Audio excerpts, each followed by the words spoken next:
Christmas is over, we've got to Monday, and we're going to do this week's repair. Now, I've said in the previous videos recently that because of the level of organ restoration work, two-way radio repairs will be one per week, and this will be going on for at least a year. So this has come from a radio ham acquaintance who lives in sunny Sheffield. He's got some funny audio board, he's reconnected it. It's an Audioline 341 and there's a snag. So this is the trouble when radios have had modifications, and not surprisingly, it doesn't mean I can fix it either. So if it needs the capacitors changing, there's the two 220 microfarad capacitors, and there are the two 470 microfarad capacitors which need changing on these. Now they're 40 years old, and of course what I'm saying also goes for the Uniden and the Realistics that use the same Uniden chassis. So the capacitors haven't fared as well on these as the other sets, and I think the ones which have been least problematic have in fact been the Maxons and the Great sets. Now it's quite possible that the Great sets haven't had as much use, with them being well known as bleed over boxes, but nevertheless there are a lot in use, mobile, and they give satisfactory results, and some people do actually like them. I remember Mark, my friend G7NDJ, came here to stay the weekend some years ago now, and he called me on the CB, and he said to me there was some reason that he needed to really contact me pretty urgently. I don't do mobile phones, and there was no CB base station here, and he went to the shelf and he pulled a Fidelity 1000 off the shelf because he knew it was likely to work, and it did. So you know, there you go. So the reliability's there. So it's had some capacitors changed, so let's have a look at what has happened. So we've got 470 microfarads recent one, and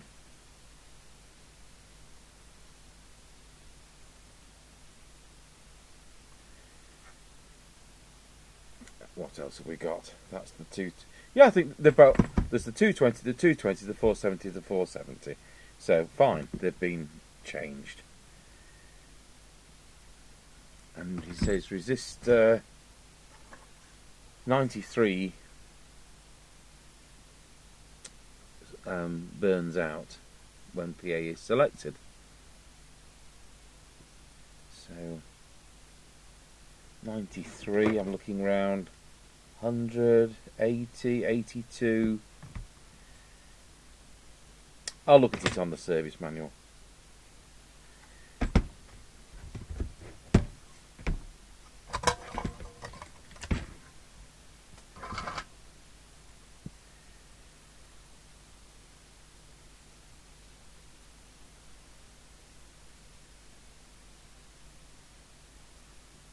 He sent another of these in as well, and I'll do one at a time, but you never know, I might need to look at his other one just to make sure things are in the right place. So I'll get the Realistic service manual out. Wow, here's an original copy, complete with a whatever stain. So resistor 93. It's equivalent to the Realistic 2000. So if we look around the MB3712 audio IC, resistor 93 hopefully is somewhere audio-ish.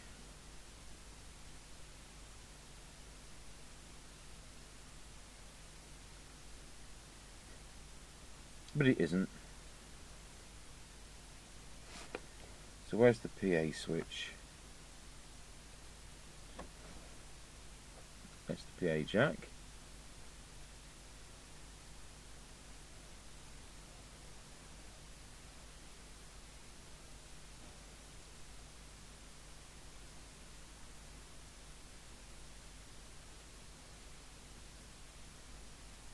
This is going to be fun trying to find out. Oh, there it is.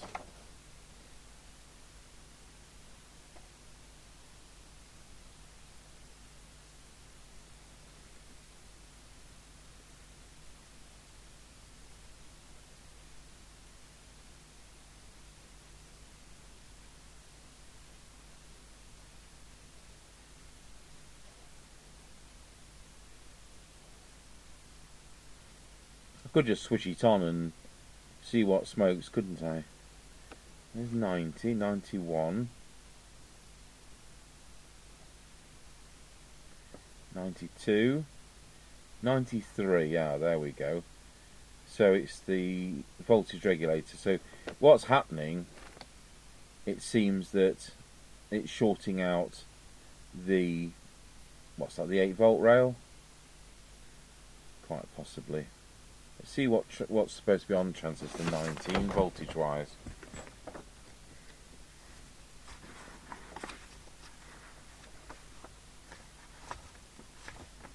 Don't tell me this is the only realistic manual which doesn't have a voltage chart.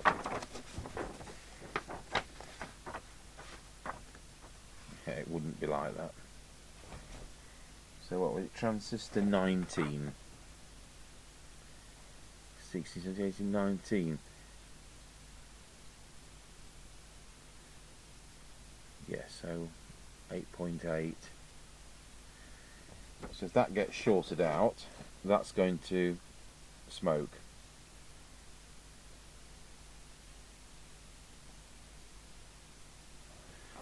Anyway, I'll have a visual look and see if there's anything I can see which is amiss. So I'll come back to the video in a bit. Right, okay, I've got to the bottom of it to roll on the next day. So I can't put much time into these at the moment. But I managed to put 20 minutes into it yesterday and 20 minutes into it today. So what I've done is to dig out another of my own sets, which is fully working, taking it apart, and we've got to look at what's happened to the front panel. So when we look at the wiring, I might be able to zoom in a bit on that.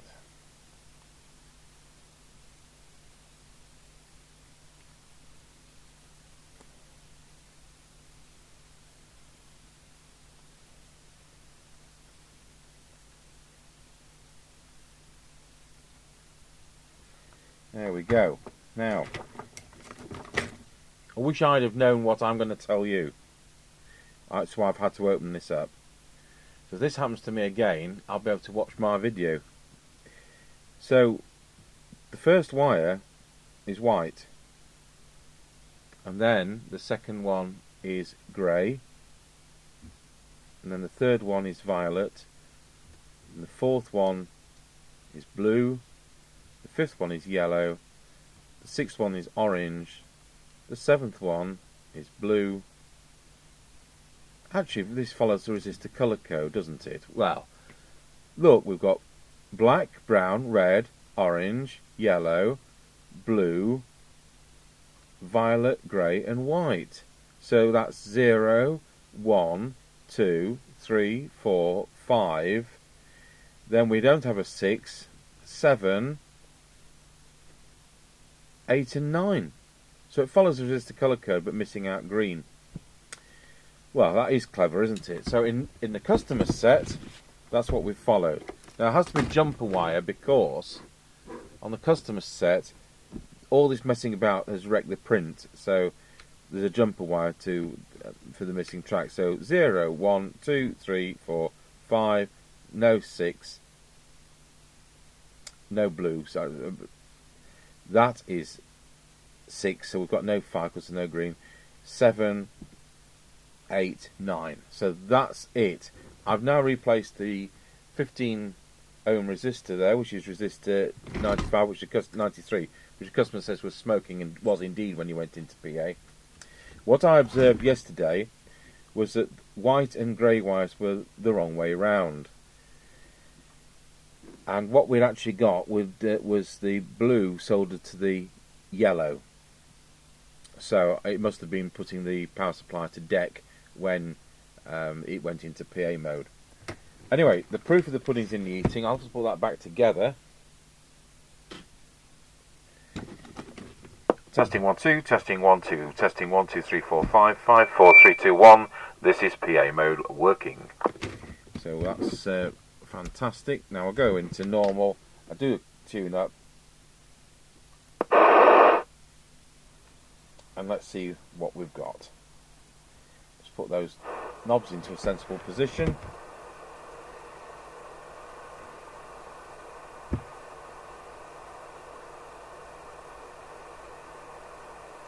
Okay. So into transmit. It's off the scale. It's doing spot on 4 watts. That is fantastic. I know that the customer's been through it, but it's part of my job is to check. Now we can't adjust the frequency on these, so you get what you're given, and if it goes out of tolerance you end up having to change the reference crystal there. So I'll tell you what, before we do anything else, we'll just see if it's on frequency.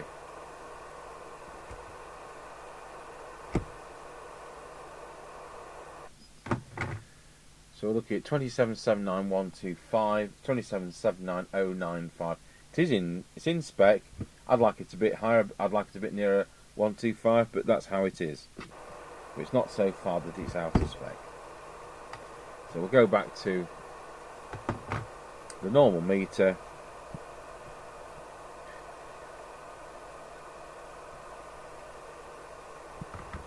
I think we better just check the VCO. Of course, I don't see enough of these, although he sent 2 of these sets in.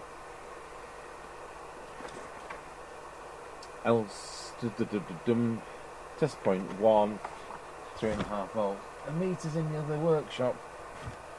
Mr. Chippy's meters ended up in my new building. I did some electrical work and something didn't work, and so I took Mr. Chippy's meter across. Then I needed it because I was doing a stereo master radiogram on Christmas Day. Oh, my phone's off. My house phone isn't working, and I don't do mobile phones. So there is a business line which we don't normally have a phone plugged into. We just use it for the internet. So I've got a phone plugged into there just in case. But if I make a call on there, it'll cost me a fortune. So that's what else happened Christmas Day. Yes, the phone stopped working. And it's gone crackly in the last 9 months. It's gone crackly when it's rained. It doesn't often rain here. Absolutely chucked it Christmas Eve, and then you see the next day the phone wasn't working at all. So it will ring, but if you pick it up, it just hangs up. So I'll go and get that test meter. Okay, we'll get back on to record. Turn the squelch up if I can find it. So we want channel 40. There we have it. Test point 1 is resistor 52. Resistor 52 is that one just there. And it's got a bit of wire sticking up. I'm going to put the camera on its normal position so we can see the meter as well.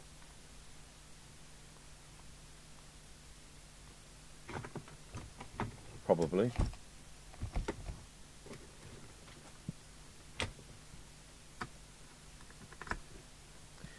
So, we're on channel 40. At the moment we've got 2.3 volts. It says, transmit, channel 40, we should have 3.5 volts. It's just slightly high. It's probably neither here nor there, but we may as well do that. And we need to be adjusting L17, which I'll just make sure I know whether it's that one or that one.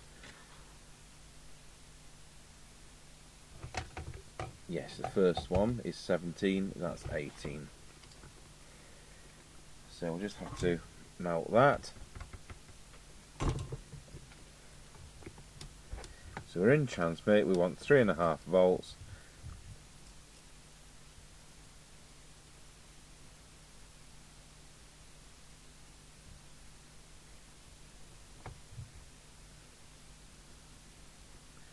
There we are, 3.5 volts. And we need to go now to channel 20, and we need to make sure that we've got a maximum reading on the oscilloscope at test point 3. I wouldn't normally do that because we're going to use the cyanide meter, so we are going to check L18 with the cyanide meter. So I'll just put 2779125 into the signal generator. You have to remember these radios are 40 years old, and although cyanide meters were around, they were pretty few and far between.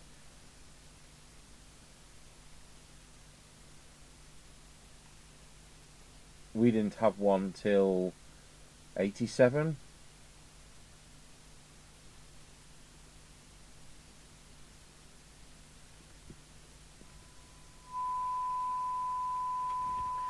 Okay, so we'll put the camera on to the cyanide meter, hopefully.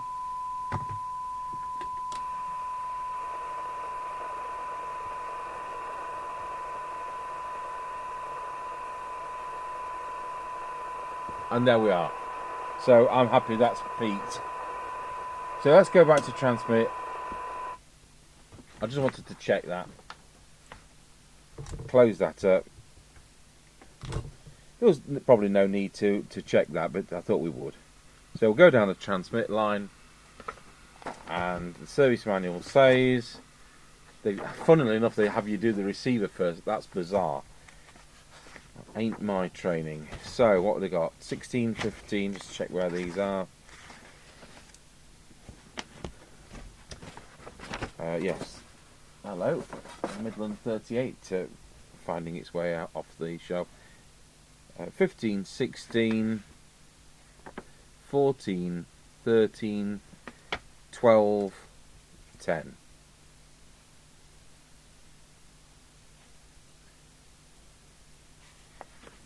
That's straightforward enough. So we're on channel 20, we're going to transmit. It's now doing about 3.8 watts.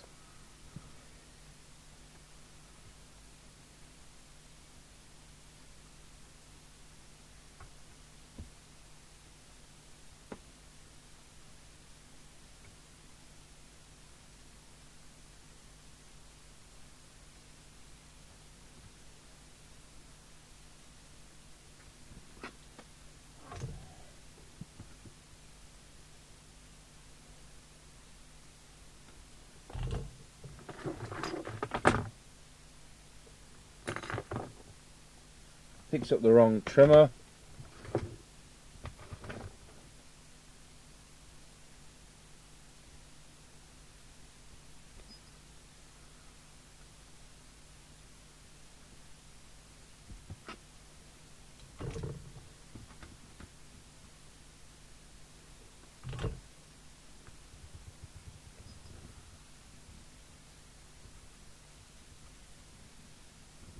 That is just a whisker away from 4. Let's see whether we can melt that again and just get that fraction more. There we go, we're on 4. So that's good. So they do usually do 4, which is damn sight better than most new sets at 3.2. So that's the transmit. So we'll just go through the adjustments. So we want low power. So I've switched to our 3 watt scale. So wow, of course I'm still on there. It's doing 0.15, so we'll just deal with that. And it's VR4.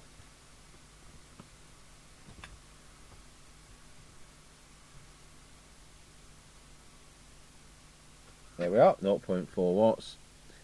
Then they want you to do the deviation, and that's going to be VR5. It is all labelled actually, that's deviation. So we'll just get the little oscillator out. Do a wallow, bit high.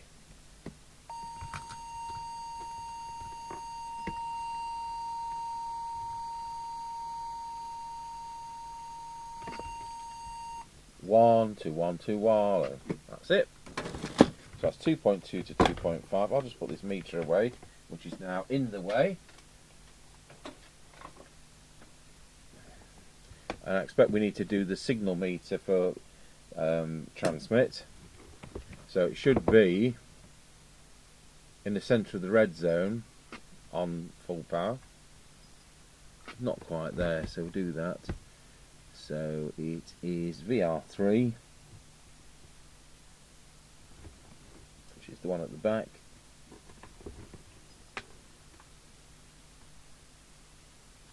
There we go. So that's transmit done. So that leaves us with the receive 654321. Sounds like a countdown.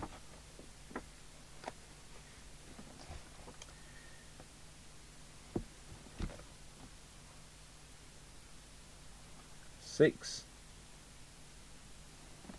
5, 4, 3, 2, 1, and that's going to be our detector.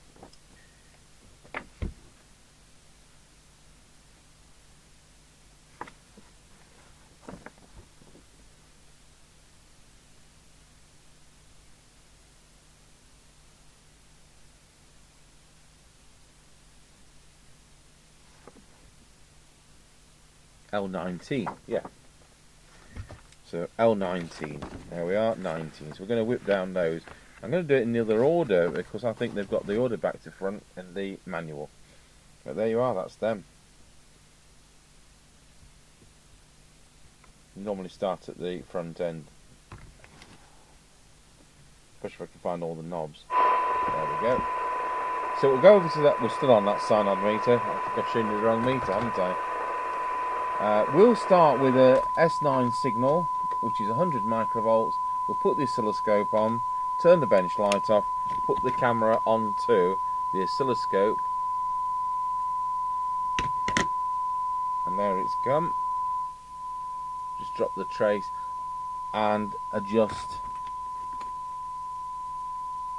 L19. The maximum recovered audio. Tiny little adjustment there, really probably doesn't make any difference, but this is important. So we'll go back to the synod meter, drop the signal till we get to about 4 decibels. I'm going to start at the front end.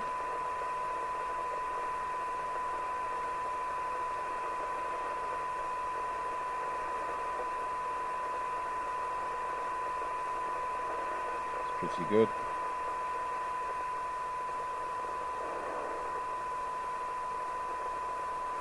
That's an improvement there. Go back to that one. Nope. Now we'll drop the attenuator a bit so we're always going to have the least possible signal. Otherwise the radio is going to saturate. There we go.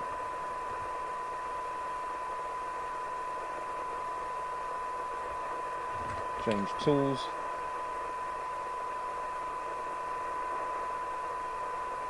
Just put a bigger signal on for that one.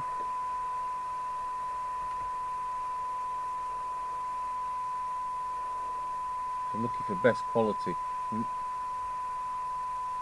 putting pressure on that and it wasn't helping the reading. I think that's the best we're going to get. Check that with a smaller signal.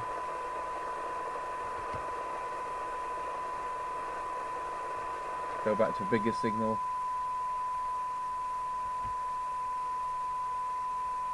I haven't done it before and after on this, but I can see there's a significant improvement.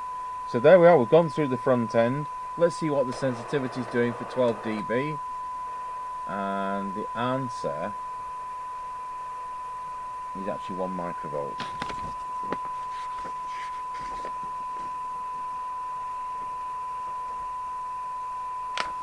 Don't expect these to be as sensitive as cybernetics because they're not.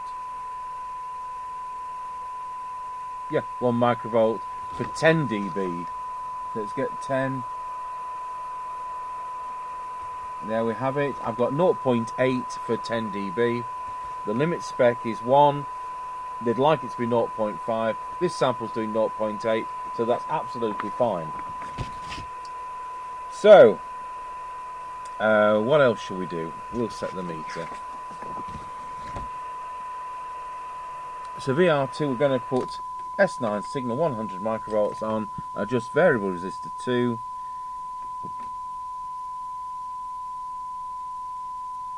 For S9. Let's see what we've got. It's bang on, isn't it? Split on that red. There we go.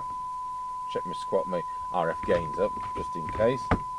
And then finally, we'll look at the squelch. So, squelch to full. I want this to open up when it's 100 microvolts. It doesn't, so we'll twiddle the squelch preset until it does. Wow, that was well out. There we are. That's fine now. Let's see where the squelch sensitivity is. So switch the signal generator to standby. Put the squelch on the radio to threshold position. Switch the signal generator back on. Let's see when it comes in. Comes in at 1.6 microvolts, drops out at 1.1 microvolt. Sure that's set in spec as well.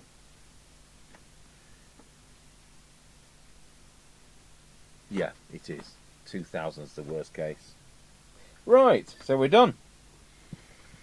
So I'll put this back together and we'll put it on the aerial. Okay, so I'll put it back together and we're on the aerial.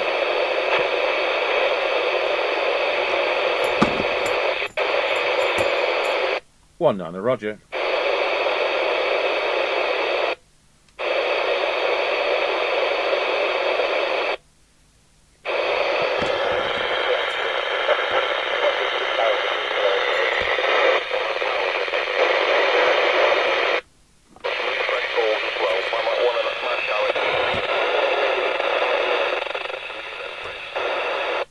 A Roger.